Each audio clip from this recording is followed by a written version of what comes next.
This is Dr. Bob Hoyt, and the title for today's blog is Scientific Article Review Using Artificial Intelligence.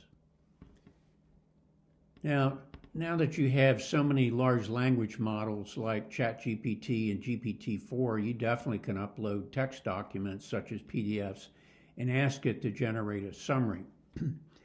Most of them permit that upload, although not all, but some do a better job than others. Now you have customized large language models with more bells and whistles, particularly for scholarly scientific articles, which would be important for faculty. However, there are many now on the market. SourceForge had a review of about 50 general review applications that used AI to review an uploaded PDF. I'm only going to discuss one called SciSummary that I'm familiar with and have used for a couple of weeks. I have to say, as always, I have no financial interest in any software or hardware.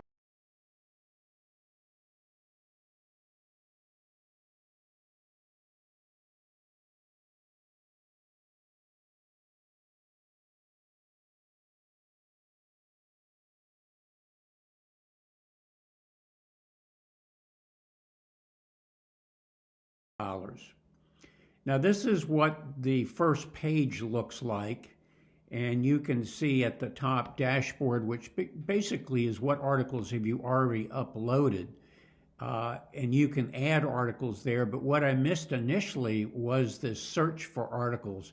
I wasn't aware that there was basically an academic search engine. So to show this, basically you could have a start and end year, like most of the search engines. Field of study, you can narrow down the type of publication, and also if you just want open access so you know you'll get a copy of it.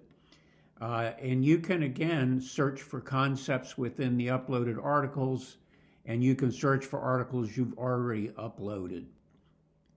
This is an example. I searched for large language models and data science and immediately had 499 hits. So in terms of input types, you can upload a file such as a PDF. You can grab a PDF from a URL, or you can have some other type of text document. Now, one thing that's super valuable is now I've uploaded the article. On the left is the original article. This is about using AI for synthetic tabular data.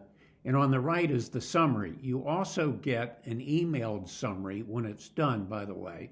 But notice the underlined words, that's a glossary, so it'll define all the terms. But what's really pretty cool besides the summary is you notice the lavender looking numbers like 4 and 5.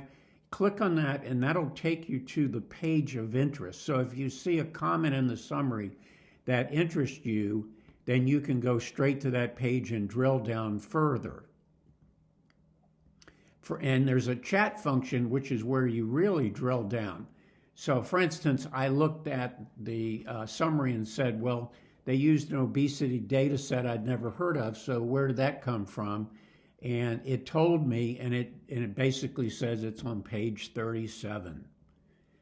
Another cool feature is the fact that it does list all the references, but notice it says important summarized. So if you say, oh, reference 4 is really, will supplement my knowledge greatly, well, then you can import that and scrutinize it, summarize it, and chat it, so you can drill down quite a bit further.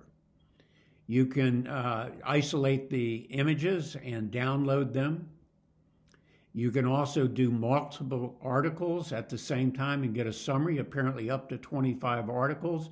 And you can compare two articles, which could be very important, and you can do up to 10 articles that way.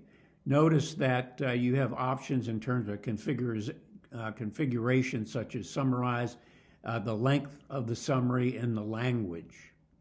So in conclusion, programs such as SciSummary are new and offer many useful functions for those doing an academic search and evaluation. That would obviously include both faculty and students.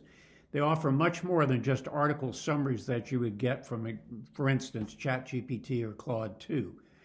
For example, the search article function is very useful. These programs can be used to screen long articles with the option to find important points and focus on a relevant page and relevant references. The chat function permits a much more detailed review compared to the summary function.